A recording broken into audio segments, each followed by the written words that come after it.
ये आकाशवाणी रायपुर है। प्रादेशिक समाचार बुलेटिन के साथ मैं शुभ्रा भट्टाचार्य।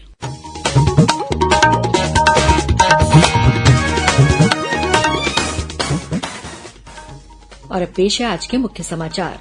छत्तीसगढ़ में एमबीबीएस की पढ़ाई अब हिन्दी में भी होगी, मुख्यमंत्री ने की घोषणा।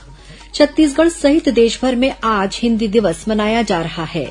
प्रदेश के सभी नगरीय निकायों में आज से स्वच्छता ही सेवा पखवाड़ा शुरू। और सुकमा जिले में आज सुरक्षा बलों और माओवादियों के बीच हुई मुठभेड़ में एक माओवादी मारा गया।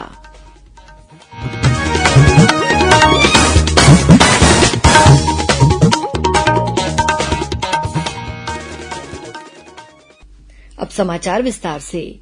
छत्तीसगढ़ में एमबीबीएस की पढ़ाई अब हिन्दी में भी होगी, ये घोषणा मुख्यमंत्री विष्णुदेव साय ने आज हिन्दी दिवस पर रायपुर में पत्रकारों से चर्चा करते हुए की है।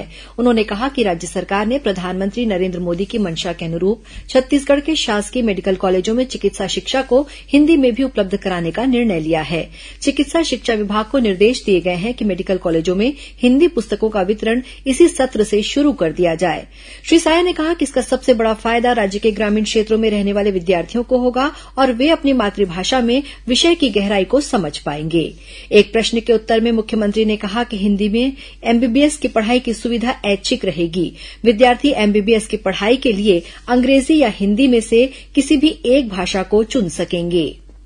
छत्तीसगढ़ सहित देशभर में आज हिन्दी दिवस मनाया जा रहा है। 14 सितंबर 1949 को संविधान सभा ने हिन्दी भाषा को देश की आधिकारिक भाषा के रूप में अपनाया था।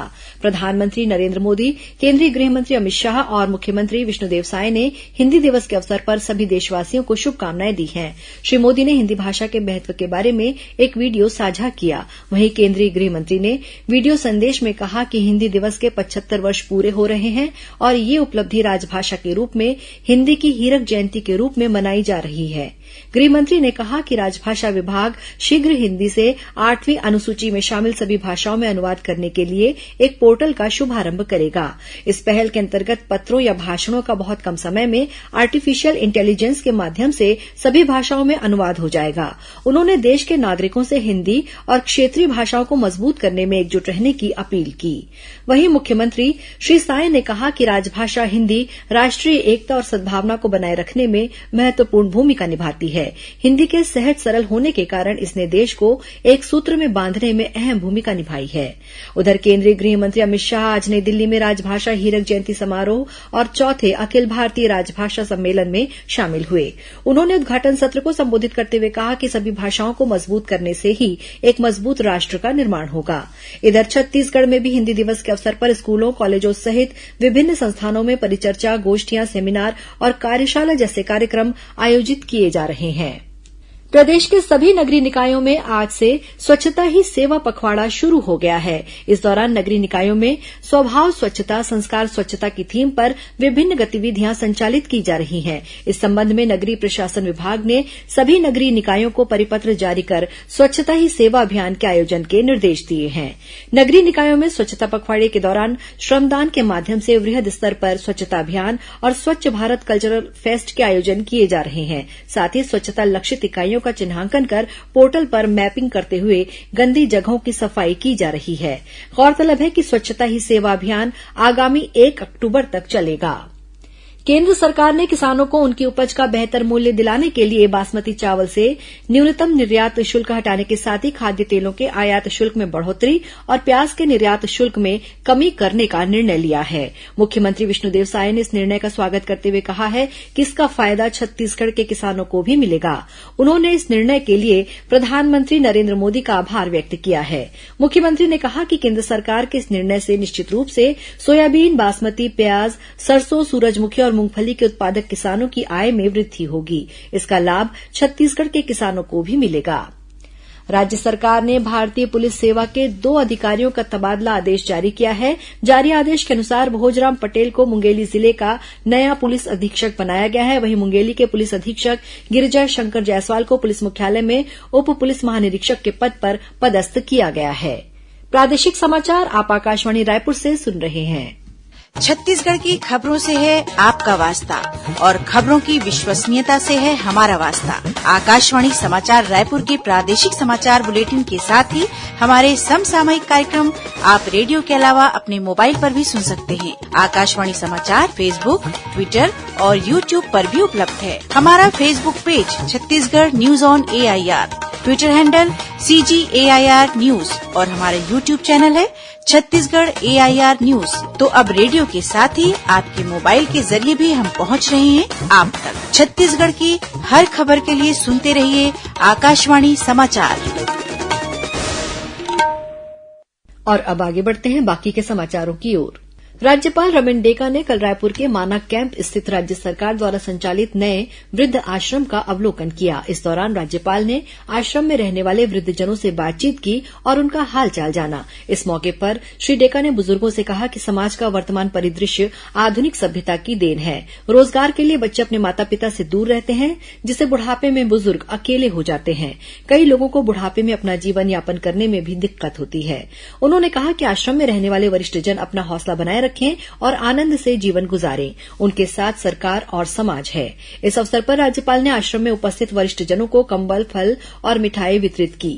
वहीं राज्यपाल माना कैंप में ही स्थित SOS बालिका गृह पहुंचे और उन्होंने वहां रह रही बालिकाओं से मुलाकात की और उनका हालचाल जाना। इस मौके पर राज्यपाल ने बालिकाओं से कहा कि वे हौसला रखें और बड़ा सपना देखें तथा उसे पूरा करने के लिए तन मन से जुट जाएं। इस बालिका गृह में अनाथ और एकल अभिभावक वाली बालिकाएं, जिनकी उम्र 18 वर्ष तक है, निवास करती हैं। उप मुख्यमंत्री अरुण साव ने अपने अमेरिका प्रवास के दौरान कल वाशिंगटन में सड़क और भवन निर्माण स्थलों का दौरा कर कार्यों का जायजा लिया। इस दौरान उन्होंने निर्माण स्थलों पर आर्किटेक्ट और इंजीनियरों से चर्चा कर सड़क और भवन निर्माण में प्रयुक्त होने वाली सामग्री, धातु और मशीनरी की जानकारी ली। श्री साव ने कहा कि छत्तीसगढ़ में अच्छी गुणवत्ता की टिकाऊ सड़कें और भवन निर्माण के लिए अमेरिका में प्रचलित नई तकनीकों और उपायों का अध्ययन कर राज्य में लागू करने का विचार किया जाएगा। सुकमा जिले में आज सुरक्षा बलों और माओवादियों के बीच हुई मुठभेड़ में एक माओवादी मारा गया है। घटनास्थल से हथियार और भारी मात्रा में माओवादी सामग्री बरामद की गई है। मिली जानकारी के अनुसार चिंतागुफा थाना क्षेत्र से जिला पुलिस बल, डिस्ट्रिक्ट रिजर्व गार्ड DRG और बस्तर फाइटर्स की संयुक्त टीम तलाशी अभियान के लिए निकली थी। इसी दौरान तुमालपाड़ के जंगल में घात लगाए बैठे माओवादियों ने सुरक्षा बलों पर फायरिंग शुरू कर दी। जवाबी कार्रवाई में एक माओवादी मारा गया है। श्रोताओं, कल रविवार को हल्बी और गोंडी बोली में समाचार बुलेटिन प्रसारित किए जाएंगे। ये दोनों बुलेटिन आकाशवाणी केंद्र जगदलपुर से प्रसारित किए जाएंगे। इन्हें बस्तर संभाग में सुना जा सकेगा। हल्बी में समाचार बुलेटिन सुबह 7:30 बजे से और गोंडी में समाचार बुलेटिन शाम 6:30 बजे से प्रसारित किए जाएंगे। प्रादेशिक समाचार एकांश आकाशवाणी रायपुर द्वारा प्रस्तुत कार्यक्रम जिले की चिट्ठी का प्रसारण कल शाम 6:05 से 6:10 तक किया जाएगा। इस कार्यक्रम को छत्तीसगढ़ स्थित आकाशवाणी के सभी केंद्र रिले करेंगे। इस बार के अंक में सक्ती जिले की गतिविधियों के बारे में जानकारी दी जाएगी। आगामी 17 सितंबर को विश्वकर्मा जयंती है। इस अवसर पर राजधानी रायपुर के बलबीर सिंह जुनेजा इंडोर स्टेडियम में प्रदेश स्तरीय श्रमिक सम्मेलन का आयोजन किया जाएगा। कार्यक्रम में मुख्यमंत्री विष्णुदेव साय मुख्य अतिथि के रूप में शामिल होंगे। श्रम मंत्री लखनलाल देवांगन ने बताया कि मुख्यमंत्री श्री साय श्रमिक सम्मेलन में 57,000 से अधिक पंजीकृत श्रमिकों और उनके परिवार के सदस्यों को विभिन्न योजनाओं के तहत करीब 49 करोड़ 44 लाख रूपये केंद्रीकृत DBT के माध्यम से वितरित करेंगे। और अब पेश है मौसम का हाल। मौसम विभाग ने प्रदेश में कल 1-2 स्थानों पर गरज चमक के साथ भारी वर्षा होने और आकाशीय बिजली गिरने की चेतावनी दी है। भारी वर्षा का मुख्य केंद्र उत्तर छत्तीसगढ़ रहेगा। मौसम विभाग के अनुसार एक गहरा अवदाब पश्चिम बंगाल और उससे लगे बांग्लादेश के ऊपर स्थित है, जो लगातार आगे बढ़ रहा है। इस अवदाब के आगामी 48 घंटों में छत्तीसगढ़ में पहुंचने की संभावना है। इसके असर से कल प्रदेश के अनेक स्थानों पर हल्की से मध्यम वर्षा होने अथवा गरज चमक के साथ छींटे पड़ने की संभावना है। और अब कुछ खबरें संक्षेप में। राज्य सरकार ने नर्सिंग के विभिन्न पाठ्यक्रमों में प्रवेश के लिए पंजीयन की अंतिम तारीख 15 सितंबर तक बढ़ा दी है। और जल जीवन मिशन के नए संचालक डॉ सर्वेश्वर नरेंद्र भूरे ने कल दुर्ग और राजनांदगांव जिले का दौरा कर मिशन के कार्यों का निरीक्षण किया। अंत में मुख्य समाचार एक बार फिर। छत्तीसगढ़ में MBBS की पढ़ाई अब हिंदी में भी होगी, मुख्यमंत्री ने की घोषणा। छत्तीसगढ़ सहित देशभर में आज हिंदी दिवस मनाया जा रहा है। प्रदेश के सभी नगरीय निकायों में आज से स्वच्छता ही सेवा पखवाड़ा शुरू और सुकमा जिले में आज सुरक्षा बलों और माओवादियों के बीच हुई मुठभेड़ में एक माओवादी मारा गया। इसी के साथ प्रादेशिक समाचार बुलेटिन समाप्त हुआ। नमस्कार।